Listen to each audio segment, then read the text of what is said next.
Good afternoon, everyone. Welcome to Tilson Live. It is Tuesday. It is 2 o'clock. We are live on YouTube, live on Facebook, as we are each and every single week on Tuesday at 2 o'clock. Welcome to Tilson Live. We're so glad you're here. I'm Eric Alarid, part of the fourth generation of the Tilson family, joined as I am each and every single week by the one, the only, the fantastic, never to be outdone marketing genius, Dawn Dantzler, Vice President of Marketing Customer Experience. How are you, Dawn? Hi, I'm good. How are you, Eric? Oh, good. Just great. Just getting in the rhythm. We were off a couple of weeks, so we missed you guys. We brought back a special guest. We'll introduce him in a minute. He's an introduction. He's been here. He's basically a fixture. But all that to say, folks, jump in. Tell us where you're watching from, where you're building, what part of the process you are in. We want to hear from you. This entire show is for you. We want you to ask all the questions, have all of the peace of mind you need to move forward with building a home on your land. That's what we do. So we are a fourth-generation, family-owned and operated, nearly 100-year-old company, and we are a one-trick pony. But that trick is very important to you if you're thinking about building a house on your land, because that's all we do. No production subdivision stuff, none of that. We are a 100% on your land custom home builder, building in all of the inhabited parts of Texas.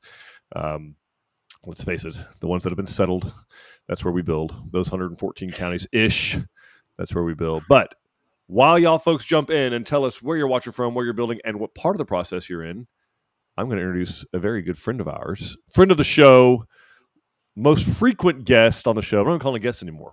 Our co-host, the one and only Ragin' Cajun, Justin Ordino, Senior Vice President of Construction. Welcome, Mr. Ordino. How are you? I'm good, Eric. How are you? I'm doing great. Y'all folks, we got to thank Justin for jumping on. There's, for those of you who don't know, probably if you do know, it's because you don't have power right this second, but there's a gigantic little quick cell that blew up real quick, blowing through the Bryan College Station all the way as far east to like Livingston. Yet again, I know that seems like every week we just say the same thing, just wash, rinse, repeat.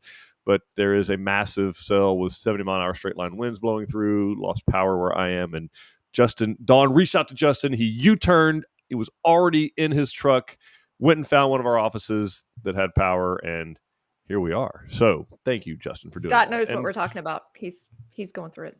For real, yeah. Yeah, Anderson County, yeah. So he's Palestine. Yeah, they're getting it.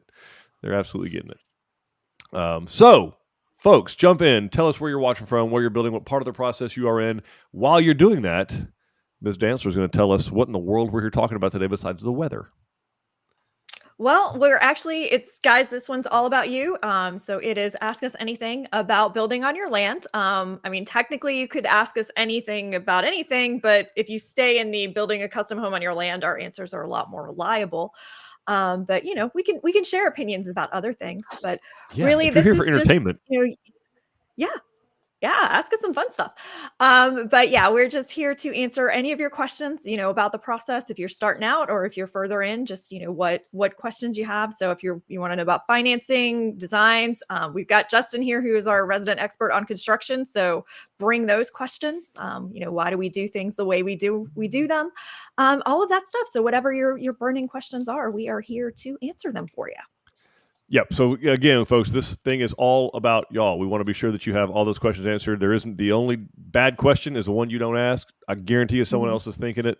We have a whole community of people here to help. So we got people that are just now thinking about starting this process. We have people that are in the thick of it right now. Maybe they've picked a plan. Maybe they signed their plans. Maybe they're under construction. And then we have folks that have long gone and done this and they're in their home enjoying it.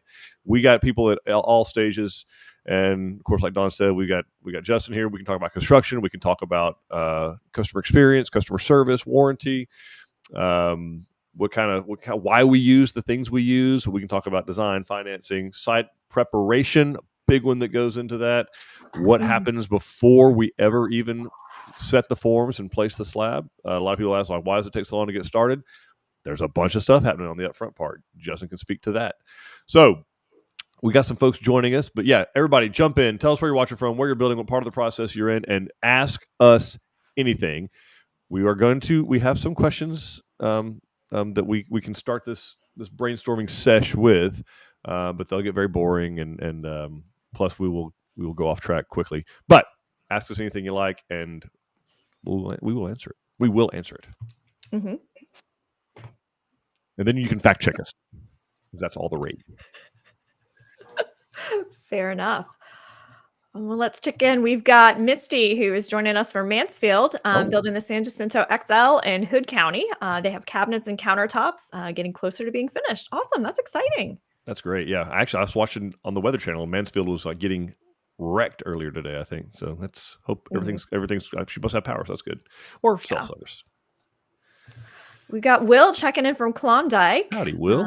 He's saying that the weather near him has been crazy up in North and East Texas. Lots of wind, rain, and Houston humid. Yeah. Yeah. Well, it dropped here it was 90 degrees and now it's like 64. Like that fast. About an hour. And Scott's, hanging out in Anderson County, signed our plans on Saturday. And if it would ever quit storming long enough, we could actually get some work done. I hear you. Yeah. East Tech, y'all been getting it bad, man. So that Anderson is like Palestine, that area out there. And it's just been, Elkhart, all that has been getting just absolutely ravaged. Grapeland, Crockett, Latexo, Livingston.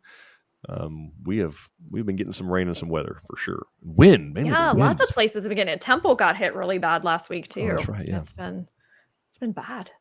That cloud seeding.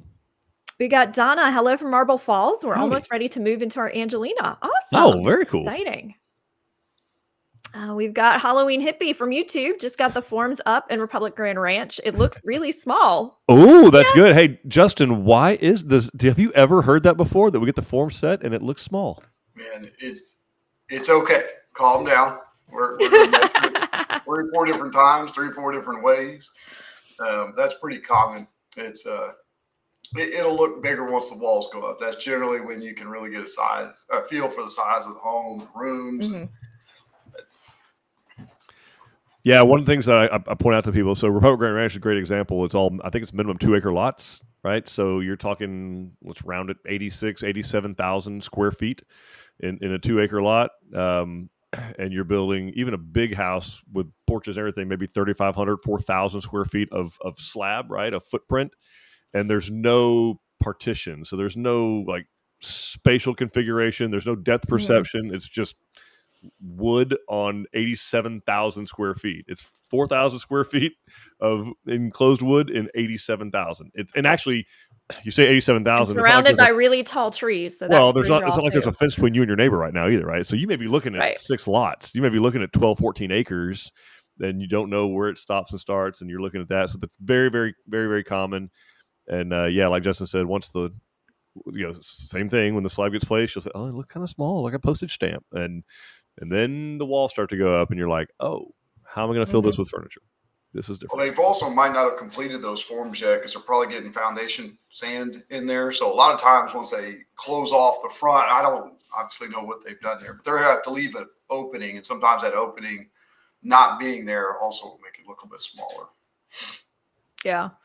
I know personally, I can't really tell the actual size of the house really until sheetrock goes in, because then you actually, as things start to get more enclosed, you start to realize how big it actually is.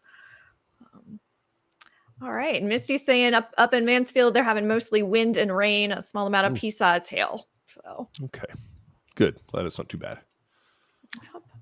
Then we've got Amelie and Alex living in London, UK, but returning home to Texas later this year and considering building a home with Tilson. Awesome. Well, we'd love to have you.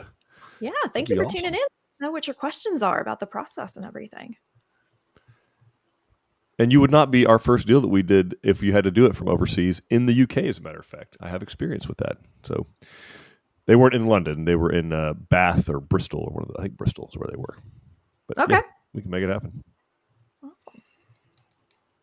Oh, wow. Scott is sharing that his neighbor's 11-acre cattle pasture has been under about 6 feet of water for the month of May. Livingston area. I was in that area Sunday, actually, south of there in the Grapeland area, and I've been going up there for my entire life, and I've never seen that much water ever in my life in that area. Like it is crazy for this time of year, anytime, but particularly this time of year. Usually it's hot and miserable by now, and it is water everywhere, and still coming. Like, you're supposed to get more this afternoon and more Thursday. It's crazy. Way to sell Texas, Eric. Hey, hot and miserable. You know what? You know what? Buddy. That's You know what's our problem in East Texas? Water. No problem. Central Texas, water's a struggle. We could just figure out how to get some of the East Texas water to Central Texas without all the violence, in a non-violent without way. all the violence. I'm sorry, you can't have it both ways, Dawn. I know. Just we could just have a peaceful rain. It would be very nice. I agree with Will. Glad everybody has been keeping safe from the storms. Of course, that's not wreaking havoc on anybody too bad. We've got Gina Cunningham. The Cunninghams are building Brazoria C without the doorbells in B County. Stakeout completed with Chris Cherry. He was awesome. The Stampat Co-op was there as well. Oh, very good. So we had That's awesome. Yeah. And she said she was cutting her hay prior to the stakeout, and it was very hot and humid. I hope it got raked for today. And our friend in Republican Ranch says, right on. Thanks for the answer. Side note, they lost power an hour ago in Creekside.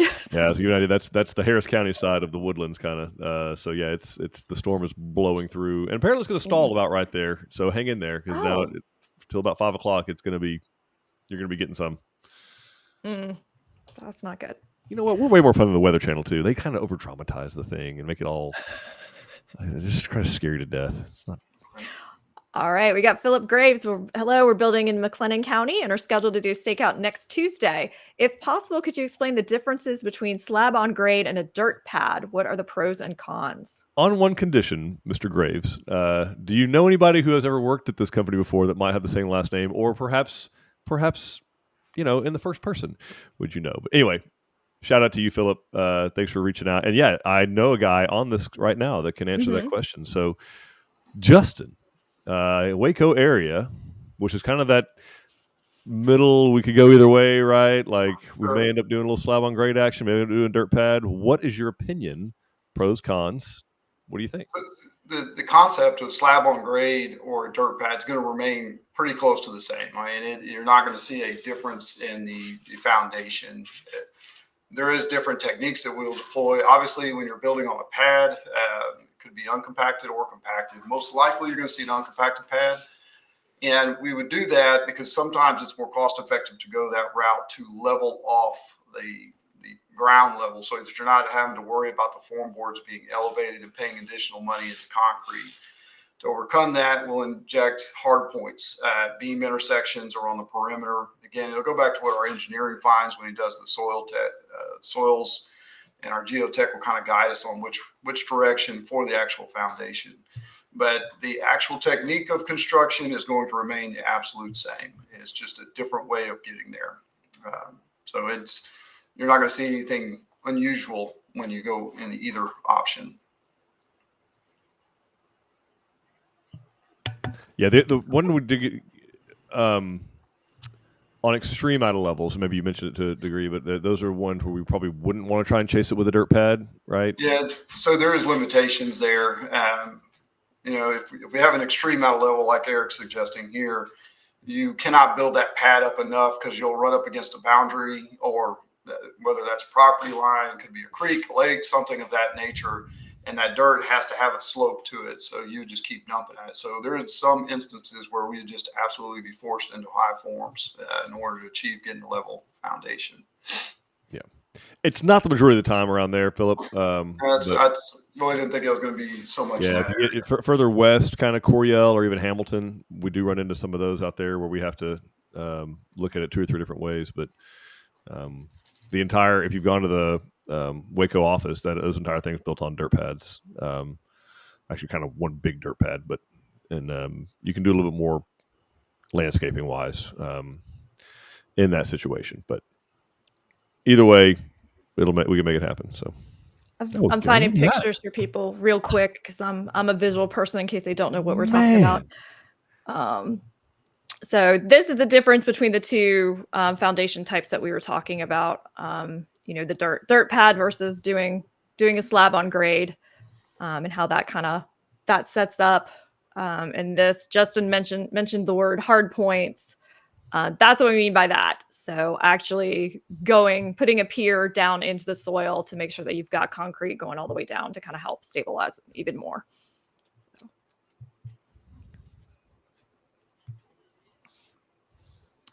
So that's what that means, in case anybody else was lost on those words. Justin, what are the instances where you start seeing them call for hard points? Broadly So speaking. if we are going to build on an uncompacted pad, at that point we're trying to get through that virgin soil, because we know what that soil is. There's predictability in it where there's not in the pad. So we will drill in these in its simplest form, like Don was alluding to. It's nothing more than just a hole that's in the ground. It's about 12 inches, generally speaking, and we have set benchmarks on the lot whenever we're going to build a pad, and we will achieve the depth that we need to drive these into that past that virgin soil at least 12 inches. Kind of depends, but other than that, you're not really going to find that you have to have a pad in all cases, but sometimes they benefit. It's like we were talking about in Republic Ranch. I think it's pretty frequent, especially when we're elevating out of a flood zone, depending on how high we have to get, if it's on flat terrain or if we're on an out level. But cool. All right. Cool. Makes sense. All righty. I did that thing again. Okay. And then we've got Scott sharing they actually got 3 additional inches of rain in an hour at lunchtime today. So perfect. Coming down. We got Nydia saying greetings from sunny Utah. Hope everybody's doing well back home. Well, you picked a great time to not be in Northeast Texas, Nydia. Yes, you did. Harley is sharing that she's closing on her house next week. Built the San Antonio A in Liberty County. Awesome. That's Send us cool. pictures. Congratulations. Yeah. Scott's sharing he's excited about their floor plans and looking forward to seeing it all come together. So yeah, very good part of the process. And Philip is giving a shout out to Rick Graves, who we all know very well. Worked in San Marcos for many, many years. So very exciting to see him and to see Philip building a house now. So yeah, that's cool. We got Evangeline sharing we're about to start building the foundation process here in the next few weeks for Cedar Creek in Williamson County. How long after the foundation is poured do they wait till the framing goes up? Awesome. That'll vary. That will vary. Honestly, you're not putting a tremendous amount of weight on that slab the next day, even. So we've had circumstances or occasions where the framer's ready to go. So if you think about it, that slab is cured, and you'll see the guys that are actually finishing that concrete, they're on it the same day. So I certainly, and we've talked about this in other Facebook Lives, but I wouldn't drive a concrete truck. I wouldn't park a truck. I wouldn't put a large piece of equipment on that foundation. And when we're laying out the slab, those studs are an insignificant amount of weight. And even collectively, for the amount of work that they will get done over a 2-week period, you're really not resting all the weight on that until we get closer to completion. And really, it's all your framing. Then you get into your drywall weighs quite a bit, believe it or not, your masonry, all the veneers. So that's really where your weight's coming from. But there is occasions too, like we're seeing right now. So if you happen to get a slab poured this morning, I'm going to bet you the framer got backed up on the other job he was on, and you might be waiting for a little bit to get him out there. Mm-hmm. So there is occasions where we just can't get somebody there as soon as we'd like. But I would say if we're looking for an average, somewhere about a week and a half is before we're going to get that frame crew out there, just because they're keeping up and taking care of all the other jobs that we have under construction also.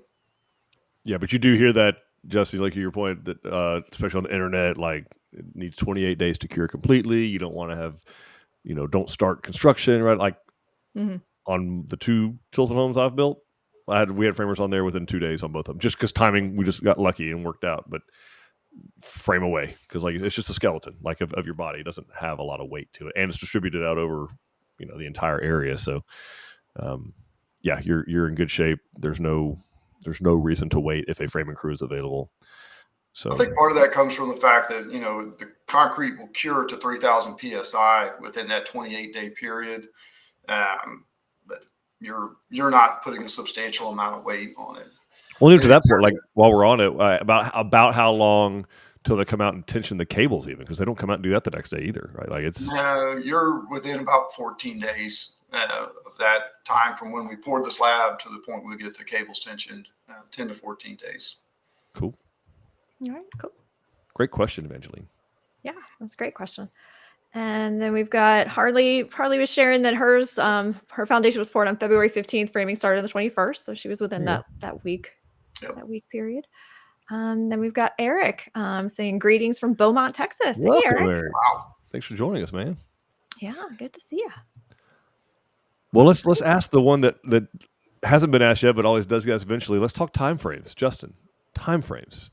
How long does it take to build a house with Tilson Homes, and what all is involved in that? Are you talking about from the point of contract, or are you talking about you want to know just about construction? I love how you put it off on construction here. How long Well, does it take? I'll let Dawn tell us why would you break it up like that? Why does that matter?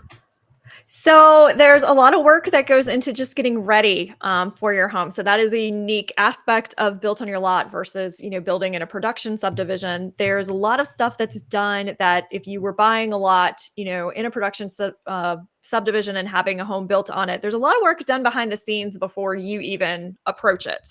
They've already figured out exactly what home was going to fit on that lot, what your 4 or 5 options are going to be. In some cases, they've already permitted it, and they've done all these things. They've prepped it. They've brought in the construction drives. They've brought in all of the electricity. They've done all of the things, and they've pretty much designed your house to you can maybe change a couple things. Whereas with our process, we're doing all of that once you sign your agreement. So there is a good 3 to 4 months of work that's done up front, just getting ready for construction. So helping you prepare your land, designing your home, getting those plans put together, getting any necessary permitting, any ACC approvals that we may need to do, getting your septic permits. So a lot of stuff that's done kind of in that upfront phase before Justin's team can even start thinking about building the house. And I'll let Justin take the time frame from there. We have a shared goal. Total cycle time. We're trying to target to get everything completed from the time you contract to close in 365 days. And I know that seems like a lot. On just the construction side, there is a partnership that formed when you wrote the contract, and there's responsibilities that we can assist you with, but we can't take ownership of, and that'd be utilities in some cases, specifically power. So those are the things that can kind of hinder us. But right now, I'm targeting my guys. We're trying to have an average of about 200 days, and that varies up and down. We had somebody just blow one out of the water the other day. I think it was like 150 days or something. It was amazing. So they had everything lined up. I think there was an existing home that was torn down. So power, well, all the stuff was already established. And so that just set the stage for my guys to run in there and blow through it. I think it's important to note too, we're pretty far removed from all the supply chain disruptions we had through the COVID period, if you will. So things are flowing, they're readily available. There are special order items that we have to contend with occasionally, but for the most part, I would anticipate about a 200-day average. That could vary a little bit around the state. I can tell you that I spoke to a customer, I think it was about a month ago now, and they were telling me they're still on a waiting list for a well. And so they're still waiting 3, 4, 6 months for a well. So sooner we can contact those folks and just get an estimate of when their lead times are, kind of help gauge that also. We can work with you on that. All right. Let's see. We've got Barbara Ann kind of answering that question. She's building a Breckenridge at Majestic Hills in Blanco. She said she finished I think she means a couple weeks ago, or will be finished in a couple weeks. All went so fast, began in January. So that's how long her process has taken. So that's a big house. Yeah, and that's the Breckenridge is a big house. So that's a good one to kind of see a lot of details on that house. Yeah. We've got Amelie asking, when searching for land to build on, what does an ideal lot look like and what does bad look like? So what are some gotcha things to look for that are going to make it cost more, adding in high costs when building? I think when you're looking at lots, if there's the cheapest lot, there generally means there's going to be some additional infrastructure. If it's the most expensive lot, you're paying for a view and there could be more expensive infrastructure. Obviously, the flatter it is, generally speaking, your foundation is really the variable that when we're looking at developing a site, that foundation and the infrastructure is really what's going to cost the variable within our program here. So I think you watch for those extreme out of levels because right away you're going to be using a lot more concrete at that point. I think when you're looking at a view, though, you just kind of walk in anticipating you're going to spend some extra money and picking a plan that's specific to capture that lake or that view over the bluff or whatever it is that you're trying to accomplish. But there's a variety of things that you can look for. I would also look to make sure that there is power somewhere in close proximity, because starting to channel power lines, they charge pretty fair penny to make sure that you have power established wherever you're going to be. So that'd be another thing just to consider. Yeah, for sure. Utilities, that's a great point, Justin. I would also look at, I'm going to stay away from floodplain if possible, unless it's a larger piece of property, 10, 15 acres or more. Then if a portion of it is in the floodplain, that's probably not a big deal. But certainly you don't want half the property being in the floodplain or anything like that, because there will be some additional cost to get your house, depending on the county, what their requirement is, usually anywhere from 12 inches to 2 feet above base flood elevation. You'll need that for a permit. You'll also need that to prove that for insurance. Your insurance will cost you a little more over time. I want to caution you, though, from trying to find whatever the perfect land looks like. I've never seen it before, by the way, and I've seen a lot of pieces of property. So focus first and foremost on where you want to be, and if you like the piece of property, let's do some due diligence on it. I'm not trying to be flippant about a $30,000 or $40,000 difference on a piece of property, but if why would you spend $100,000 and settle when you could spend $130,000 and get what you wanted? And again, I don't mean to sound flippant, but particularly if you're financing that and you're over 30 years, like $30,000 is not that much more money per month to get exactly what you wanted, or to get a better view, or to get a better, a cul-de-sac lot or corner or whatever appeals to you and your family. And Justin talked about some of the things that you can see that can be, they could add cost. I would talk about some of the unseens that could do that. So first and foremost, you want to have title opened on that. So order a title commitment through a title company on the piece of property at the point where you make an offer. And that will tell you if there's any kind of utility easements, pipelines going across there, deed restrictions that sometimes the real estate agents don't know all of the things that sometimes the current owners of the land don't know everything that they've agreed to in the deed restrictions. Those can actually add to the cost. If they have things like they want 100% masonry all the way around the home, and you're planning on doing a farmhouse, like that could be a problem. If they want, they have height restrictions on them, they have square footage minimums, setbacks. So they may require you be 100 feet back off the road or 75 feet back off the road. None of those things are abnormal, but it's good to know those things going in. And we can help you with that. All those things are a public record, but it shocks me how many owners of land don't realize what they've agreed to when they bought the property, what's recorded in the deed restrictions. So those are some of the unseens that I would be. So look for tax liens, judgments, floodplain, easements, power, pipeline. Those are things that all can be discovered prior to even buying the property. And I don't like uncovering those things after someone's already bought it, and now we're in the middle trying to find out where we're going to put a house, and only realize that you've got a 100-foot setback over here and a pipeline going across the back of it. You've got, on a 2-acre tract, you've got like an 80-foot area you can put a house on. So, and we've seen it. So those are things that, again, we can help you with when you start looking at those, and those are the unseens kind of that can be avoided.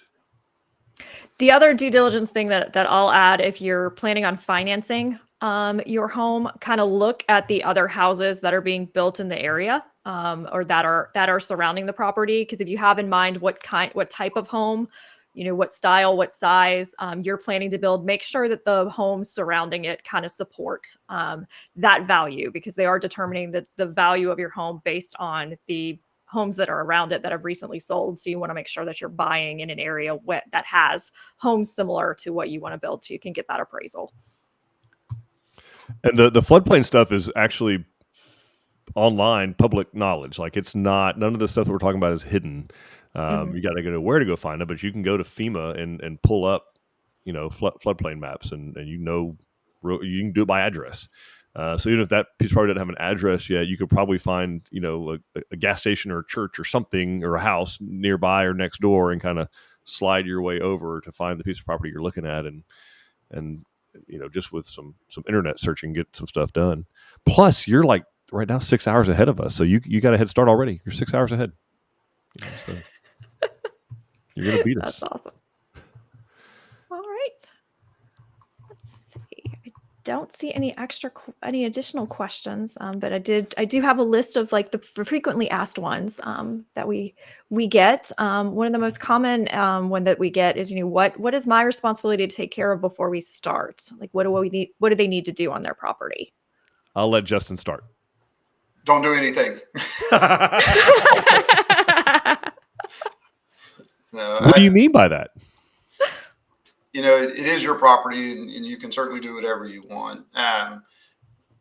There is different construction techniques, and so if you start engaging other folks or contractors to come in, then they may not be wrong, but it may be that they do something that creates more work, if you will, for us to come in there and say, hey, we're going to use this kind of foundation, and they were going to go with a different type, and they heard something from one engineer and it doesn't match up with another engineer. So there is a variety of ways to do things. That's the key to know. But we would love to come out there, take a look at it. You asked about what's the ideal piece of property to develop. There's not much that we can't overcome either. I think that's one of the key elements that we need to consider is that when we go out there, we can formulate a plan based on your vision. Again, it's your vision, but we have to have a plan wrapped around that. And we can start helping identify where things need to go so that we can accomplish that. So if you have the vision, bring it in, let us come out there. We have good base contractors for the most part across the state that can come in and assist. We can certainly take care of those items for you, like underbrushing, clearing trees. We have the ability to do septics very easily, so we can do all of that, and you don't really have to mess with it because it can be overwhelming trying to contact all these different folks and who's got the right deal, are they going to do a good job, are they going to stand behind it, all of those things that we can kind of absorb and make sure that we don't have any of those issues through construction. But before you touch the property, let us come out and take a look at it. Obviously, cutting grass and weed eating and mowing, no problem at all. But even before you set a culvert, possibly, unless there's just clarity that there's no doubt where it's going to go, sometimes the plan will change when you get out there because you learn a little bit more from the power company. And sometimes the city or the county or the state may not issue a culvert permit for where you want it to go. We've had that come in, and the state has actually said, no, you got to be so far away from the property line. You've got a neighboring culvert, so that's going to push you down a little bit further. So there's a lot of things. They're not intimidating. We deal with it, but let us get out there and take a look. I think is the best bet. And then let's say that and that's all awesome advice. So let's say we've done all that, and then we've met them out there. There are some things that the landowner is responsible for in our process. Dawn, you want to touch on some of those things that why won't Tilson do it? Why is Justin so lazy? Why won't he just go out there and do it? I don't understand. Well, I think we already touched on one of them, which is utilities. So bringing in electrical power, if you're going to be on county water, those types of things, that is something that we do need you as the landowner to take care of because it's your land. And often doing something like that would require granting an easement or doing things that we can't do because you're the property owner. So we're not able to grant an easement to the power company on your behalf. That's something that you would need to take care of. There are actually still, it's getting fewer, but there's still some counties where we can't actually apply for the permit. So we can help you fill out all the paperwork. We can tell you exactly how to do it, but that is something that you would actually have to do on your own. It's not something that we're allowed to do on your behalf because, again, we don't own the property. So there are some stuff like that. And then some of the things that Justin was talking about is kind of, you can, if you wanted to handle your own septic, you can. Obviously, we'd prefer to do it, but we can't, you can take care of that. So it's not in that base pricing that you're going to see on our website, which is a lot of the reasons some people ask this question is, what do I have to do that's in addition to the base price, simply because we don't know how large your property is. And then some after stuff, that might happen. So not necessarily before you start, but things to think about afterwards of what type of landscaping do you want to do, those types of things. But yeah, the biggest things are power, water, access. Those are the clearing if you're not having us do it. Those are the main responsibilities to take care of. And then also if there is a architectural review committee or property owners association or property management company, just give us that information. That's your responsibility, is to give that to us, and then we will take it from there. And actually, it says in the contract that the landowner is responsible to meet us on site and designate in writing where the home is to be built. So that was that site evaluation appointment that we've talked about, Justin was referring to earlier. So, but yeah, there are some it is built on your land, which means you are an integral part of the process. So there are some things that we need your help with. We are partners in this endeavor. We're building this home for you, but we're doing it on your you're putting up the property. So we're buddied up. And we need your help on some of that stuff. So, but we walk you through. We give you itemized lists of what needs to be done, who to make application to the power company, gas company, electric. Talk to TxDOT about access, whatever it is that's specific to you. We help you with that, and then we kind of poke you and prod you and ask you how it's going and ask if we can help you and that kind of stuff.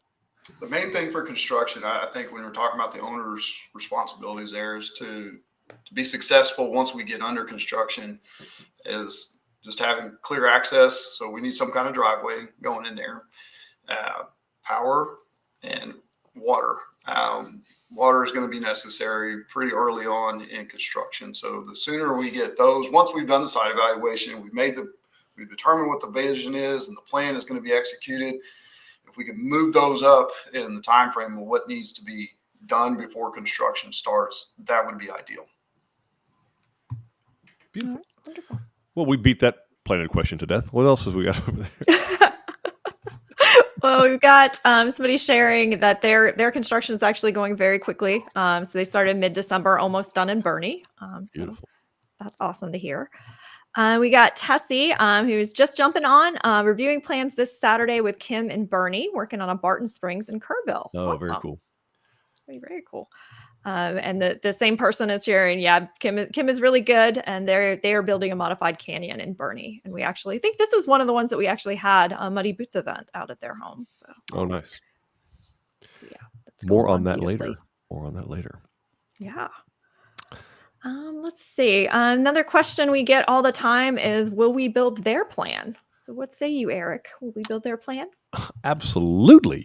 So, obviously you can look at our website. We have a type. Okay. All builders have a type. They have a space where they operate real well, which means their trades are versed in that style of building. So, but really outside of a Frank Lloyd Wright, like concrete, glass, and steel, that's not really our game, right? You're not going to see a lot of Spanish Mediterranean style elevations, although we are definitely well into the kind of what we call the neo hill country, which is a flatter roof pitch, which is hilarious because that's what we were doing 50 years ago. But everything's new again. It's all cyclical. All cyclical. But basically, what we like to do is take a look at your plan. And make sure that we're a good fit. If it's 7,000 square feet, you've had it bid by 3 other custom builders and you just don't like the price, it's probably not going to be that different from us, and it's not going to be like the rest of our portfolio. So that wouldn't be a good fit. And we'll be honest and tell you that we're not going to go out there and run out and build a house that Justin and his team aren't 100% comfortable in executing. And so when I say bring us your plan, we put it in front of the vice president of construction for that area. It may have Justin and or me look at it, and we're going to make sure that it's something that we are comfortable we can execute well for you and your family. But by and large, if it's more or less like what you're seeing on our website with some different modifications, then we can very well build it. The path we go about doing that sounds a little unconventional to some people, but it really is the best way to get the most cost-effective price on it, and that is we will likely start with, which is just a line item on an e-ticket, one of our portfolio plans. It doesn't mean we're forcing an Angelina down your throat. It just means, hey, the Angelina in this particular case was the most square footage wise, porch wise, lineal feet of cabinet wise portfolio plan that we have that's closest to yours, and we'll start from there, and then we will add and or delete along the way. Let's say yours has a little bit more cabinetry, but a little bit less porch. We charge you for the extra cabinets. We credit you the porch. So just like that all the way through. I mean, number of windows, interior doors, exterior doors, ceiling heights, all that kind of stuff. And we just line item the delta between what we used in our judgment is the closest portfolio plan of ours to yield the plan you brought us. I also, when they say my plan, I caution people to where they, because there's a big spectrum of that. It could be anything from, hey, I found this from another builder, will you build it? To, hey, we've spent $14,000 with a residential designer or an architect, and legit, these are plans. And so I kind of walk people through how married are you to a plan, and how open are you to making modifications? Because a lot of times we see people that pick the plan based on strictly what the outside looks like. Like, I love this elevation. Well, that's the outside of the home. Because we'll sit down with them and say, what do you like about the plan? Oh, no, I need the master over here and the utility room on the other side of the house, and I need 2 more bedrooms to add. Like, well, you hate the plan. The plan's terrible. You like the way it looks. And I can do that with any of our houses, right? So that's the easiest part of the house to change. So I would just kind of be upfront with our new home specialist or with our consultant of how married you are to this plan, and that will dictate kind of how close they stick to that whenever they're making the modifications and trying to find the differences. So, yep, that makes sense. Let's see. We've got Tessie sharing that her soon-to-be neighbors just moved into their Tilson home in our new community this past weekend. They were the first home to be completed. Oh, that's wow. really That's cool. Awesome. In Kerrville. Sweet. We're so cutting edge. We're so cutting edge. I know. We got Willa sharing she wants to build one in Alaska, but we're not going to go that far. But I want to visit your house in Alaska. I do not want to build one in Alaska. I'll leave that to Justin if he wants to dig into the tundra. Might be an interesting. I like the solitude Alaska offers. I'm down with that. But yeah, I like the difficulty in getting things. 4 feet of ice that's the challenge. does not appeal to me. digging the foundation beams. All right, we've got Stephen asking, at what point do you have certainty about the total cost of a home build? And how do you look at Tilson's cost compared to the cost of a similar home in a production subdivision? So, Stephen, you will have the all-in number before we ever drive a nail. So really the only unknowns that we have from when you're sitting down across the desk from one of our sales consultants at one of our design centers, looking at all the things. I mean, you can tell, I want this granite, I want these cabinets, I want these light fixtures, I want this cabinet hardware. I mean, point to it, touch it, hold it. Like, we will price it out, line item for all those things. That you'll have pricing on. The only thing, there's the only unknown, there's 2 unknowns. Then they both, good news, we're going to find both of them out before we ever start construction. And they both have to do with you. It's your land. Okay, so number one, like Justin spoke about earlier, we don't know the out of level or the slope, the topography. We don't know that, mostly because the plan isn't really finalized at that point yet. You don't know, most customers don't know even what plan they're building, never mind. So you can't really shoot those grades until you have that buttoned up. And then we don't know, even once we do know the topography, we still don't know the results of the geotechnical investigation. So the soil test that we come out there and do, I don't know what's under your ground. The good news is we're going to find out, and we're going to send it off to an engineering firm in Austin, Texas, and they're going to tell us exactly what needs to be done so that your foundation will last through the ebbs and flows of the crazy Texas environment that gets thrown at it. Those are the only 2 that you don't know the day you do your deposit. The good news is, like I said, we will not go to construction without both of those things buttoned up and your approval of how we're going to proceed to move forward. So that's the first answer, I think. Hey, look, Tilson's cost compared to the cost of similar home in a production subdivision. I'm going to go out on a limb, and I'll let Justin, I'll do the play-by-play, let him do the color. You ain't going to find a similar home in a production subdivision. It's not going to be apples to apples. We're not building homes the same way as they build them in production subdivisions. I will default to my friend, Mr. Ordno, who used to build homes in production subdivision world, and let him tell you. But I would caution against that, because number one, you're not going to have the price of the land in the home you're building with us, right? That's going to be one thing. But also, it's just not all that pre-development cost that Dawn spoke about earlier.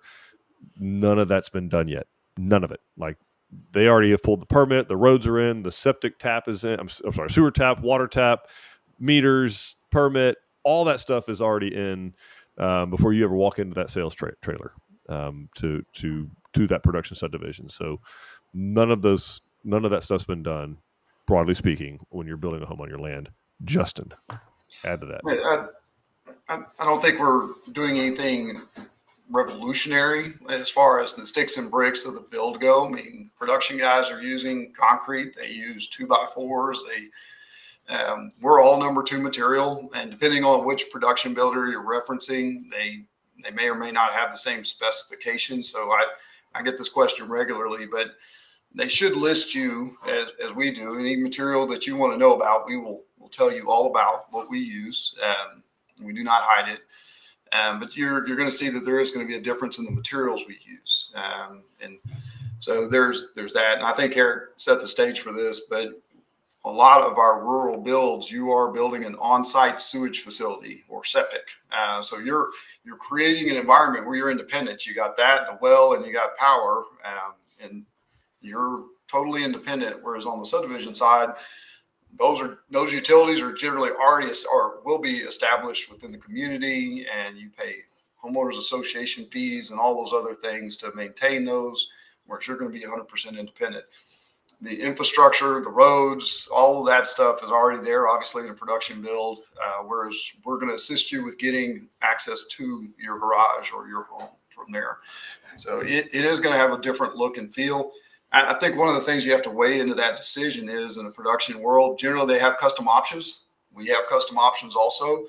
But if you want to make that garage bigger, I saw a house with a garage with a house attached to it the other day. It was an awesome house. So it was like 4-car garage and 1,500 square feet of house. So we allow, and you can change windows, doors, you can add square footage, you can build that custom kitchen that you're really wanting. So when you start doing all those things, that requires additional preliminary work that has to be done, whereas they've already stamped it out in a production world and said, hey, this is what you can get, and this is it for the most part of production.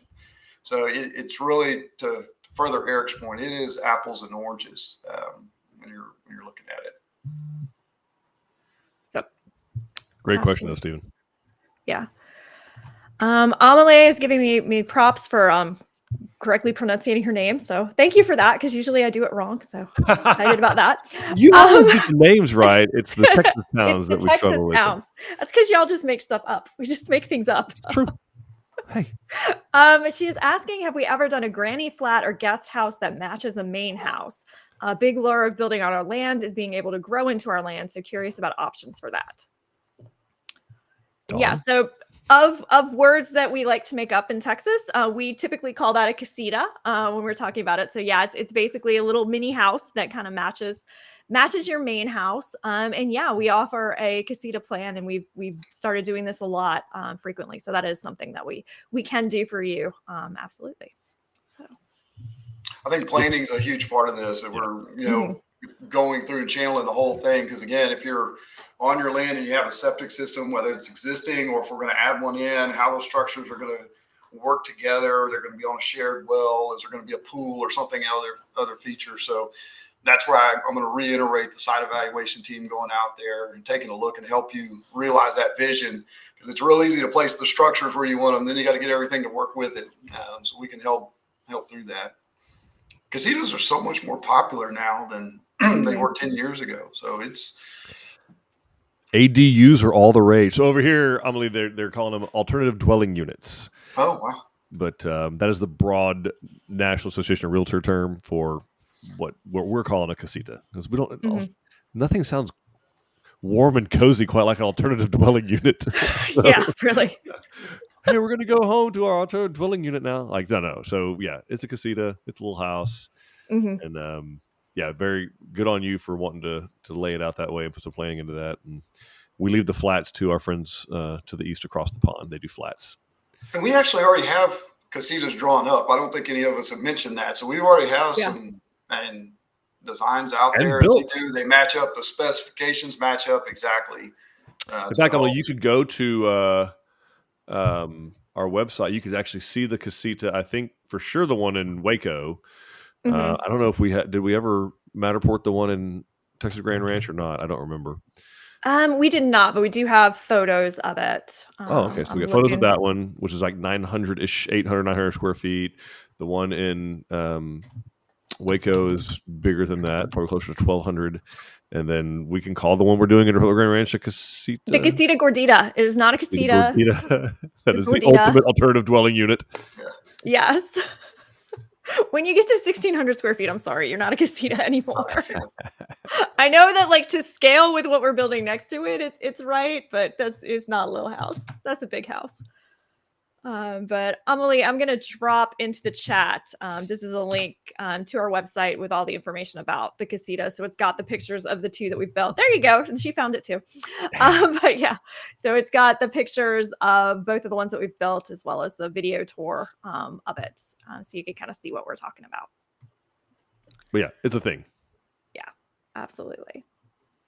All right. Willa's saying that we need to expand our range of building locations, which we are adding. Not quite Alaska yet. I'm sorry. We're still going to have to say no to that. Big jump. But we are looking to expand somewhat. So we'll be doing that, over the next couple of years and just kind of adding spaces and stuff. So if you are looking to build in a county that borders one of our other counties, it's always worth asking. But Alaska too far. But if you're closer to us, it's always worth the ask, because sometimes Justin's team is able to accommodate those kinds of requests. Yeah, Alaska. We're gonna keep it the lower 48 right now. Just the lower one. Right now, it's just the Republic of Tilson, which is the eastern half of Texas. So that's the Yeah, we're going to expand a little closer to home, I think. We've got Talon saying, howdy, everybody from the Tilson San Marcos Design Center. So glad to hear that you guys are doing all right in the weather. I've been checking in on everybody else, so glad to hear that. Let's see. Gina's saying casita over a Brazoria. You can do a casita with a Brazoria. I don't think if you're looking at a Brazoria, you want a casita. Those are two different options. Stephen is sharing, a fear I have is finding an ideal piece of land, and then a few years later, I'm surrounded by thousands of new homes, new roads, schools, businesses, etc. Exactly what I want to avoid being near. Any tips to avoid that? Go ahead, Justin. My man looks like he's got a passionate answer. I have an idea. So you get between Houston and San Antonio, and you go square in the middle of that, and then it's going to be running to get there, but it'll be your best chance of escaping it. Or Austin down. I can tell you that Refugio, Texas, would be a good place to escape most people, but we don't build there. But I think you never know where that hot spot's going to be. But I think when you start looking at that middle point between major cities, that's your best opportunity. It is, Steve. I mean, Willa has a strategy. Willa's strategy. Yeah, Willa's strategy sound buy a lot of acreage, and then they can't get but so close to you. Yourself a buffer. But go back to Stephen's question. There are ways. So certainly, particularly local. Real estate agents is one thing, but truly, like when you're looking at rural areas, there's usually one or two realtors in the area that kind of run the show. They get all the listings. They've been there for generations. They're gonna know if there's some kind of major development going on. You can see it with corridors. So if they're anywhere they're building a new toll road or something like that, you can bet that in the next 15, 20 years, it's going to look like all the rest of the corridors. So your HEBs, your Targets, your Home Depots, and all the ancillary services that go with them, the dry cleaners and the nail salons and the all that kind of stuff. So those are good indicators. But being maybe 5 minutes from there is too close, but being 25 minutes from there may not be such a bad deal. It might mean that in the first 8 or 10 years, you're driving 30, 35, 40 minutes to get to stuff. But that means in the long run, once they are done with development, maybe it's only like 10 or 15 minutes away instead of right on top of you. So, and a lot of those, the like acreage communities, so like the Republic Grand Ranch, Texas Grand Ranch, some of the ones that we mentioned earlier by Ms. Westerfeld, that they like those are, 600, 800, 5,000 acre developments. And so you're going to be buffered there, right? Like you're going to be protected. There are deed restrictions in place to prevent commercial construction from happening next to you. Not to say that maybe something that fronts on the major road, they haven't reserved maybe 10 or 15 acres for some retail there, but those are pretty safe bets. That's one of the pros. The cons is they are deed restricted and you're going to have neighbors, but 2 acres is a pretty good size buffer for most people that are moving from a production or master plan community. 2 acres is a big difference. You don't believe me? Come back over there in August when you're mowing it, and you tell me if it's different from the your 50-foot wide subdivision and happy acres. By the way you prevent that, don't landscape it all. Just let it go. But those are good ways to do it. The new roads those are tougher and tougher to do, just because they do involve. I mean, there's eminent domain in Texas and condemnation and all that stuff, but that's a whole lot easier said than done. That's a very difficult. I mean, I think that the Aggie Expressway took them 18 years to finally block up all the land to get that done. So it's not something that happens quickly. So that stuff there would be hearings for it already taking place now. So it's not that prominent that those get done, but for sure, if there's areas that are busting at the seams, they're going to have to do something. So like your Dripping Springs, your Georgetowns, those type of areas that are truly have experienced explosive growth, they have to have an outlet, a safety valve of some sort, and they probably will add a road or two in a situation like that. So something to think about. All right, makes sense. We got Troylyn asking if we will have a Brazoria to show soon. So we do have a customer who has finished a Brazoria, and we're just waiting for them to finish decorating their home and get it pretty enough that they are willing to let all of y'all look at it. So hopefully we will have that soon, so that we can show it off to you.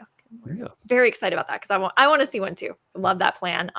If you're looking for something similar, it's not exactly a Brazoria, but our Magnolia model out in Arcadia office is very similar. The Brazoria is based off of that plan. So it's honestly the most popular changes that were being made to that model. So you can kind of look at that and get a sense of exactly what the space is going to look like.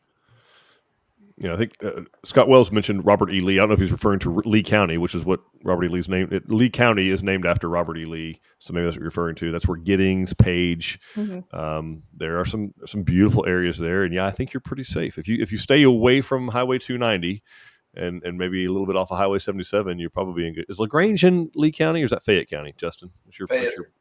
It's Fayette. Okay, so Lee would be what, north of that? Yeah. So. That's a good spot. I like Giddings, Texas. Yeah. And Willa's recommended way out in the middle of nowhere, Amarillo and the Panhandle. Not much there. She's right. There's not much there, including builders. Not much there. Right. Yeah. That's the other challenge is finding somewhere where there's not a whole lot that builders are willing to go to, which we do. We do go further than a lot of other builders, but yeah, going places like that, it's a little tough. It's closer to Alaska though. Willa, you're getting warmer. Will is saying, hope everybody has a great and blessed week. Y'all are in good hands with Tilson. Thanks, you, Will. Thank you. Then we've got Lisa saying, yay on the Brazoria pictures coming soon. Can't wait to see them. Us too. We are very impatiently waiting, but we know you guys like to get your houses so pretty before you show them to us. So understandable. Yeah, so with that, folks, thanks for joining. We do have a couple of, we got some seminars going on. We got some, the Lone Star is so close. It's so close to me. It is. It's so close. Where are seminars going on? So we got seminars this weekend. Arcadia office. They were supposed to have a seminar a couple weeks ago, and that storm came through, so they lost power. So they have rescheduled it for this weekend. We also have a seminar in our Spring office as well as our Waxahachie office. So nice, good opportunity to come out and sit with like-minded people and hear their questions and get them answered. The Waxahachie one is going to be with a builder, so you can actually ask Matt your questions, in person. And then the other two are both going to be the general built on your lot. So a good overview of the whole process. So good things to register for and come on out. Yeah, a lot of information shared there. A lot of serendipitous conversations take place that you learn a lot of stuff. So Willa's sharing a great story. Her grandparents bought one of our houses in the 70s and it's still in good shape. Awesome. Glad to hear that. Yeah, that's a lot of that's to be said for taking care of a place. But yeah, we build a good house, and it's hard. It sounds a little backhanded to say we build them way better than we did then, but we truly do. But like, it's a different home today, particularly the energy standards. It's unbelievable what Justin's team is able to execute and accomplish out there in construction now. And you build a house today with us, you take reasonably good care of it with maintenance wise, it will outlive you by a long shot. So you're going to be in really, really good shape. So Justin, thank you for doing this, man. I really do appreciate you jumping in and doing that. Thank you all for joining us. Dawn, thanks for putting the questions out there and facilitating the whole show. Doesn't have to end here, folks. The conversation can continue. We have a website open 7 days a week. We got new home specialists standing by to answer your high-level questions, set appointments for you, kind of guide you through the top high level of the process. We also, we must have missed a comment of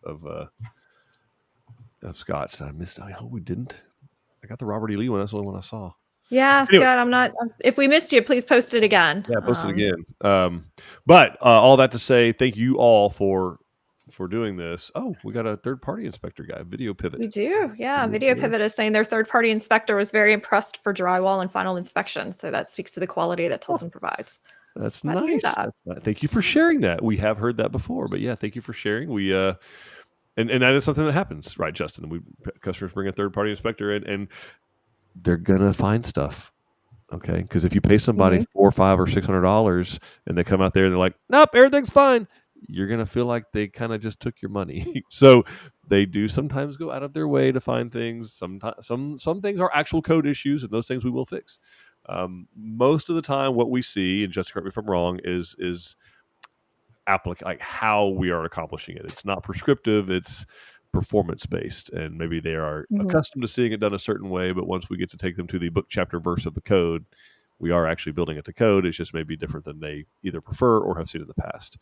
But yeah, thank you for sharing that. That's really cool. Yeah.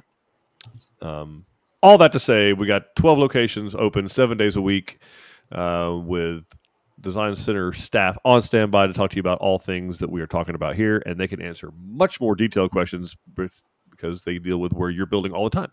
So go see them, make an appointment with them, go see the model homes. That's why they're there. We built them for you. Outside, inside, check them all out. That's how we build our homes. So we want you to get all those questions answered. We can talk financing. We can talk site preparation.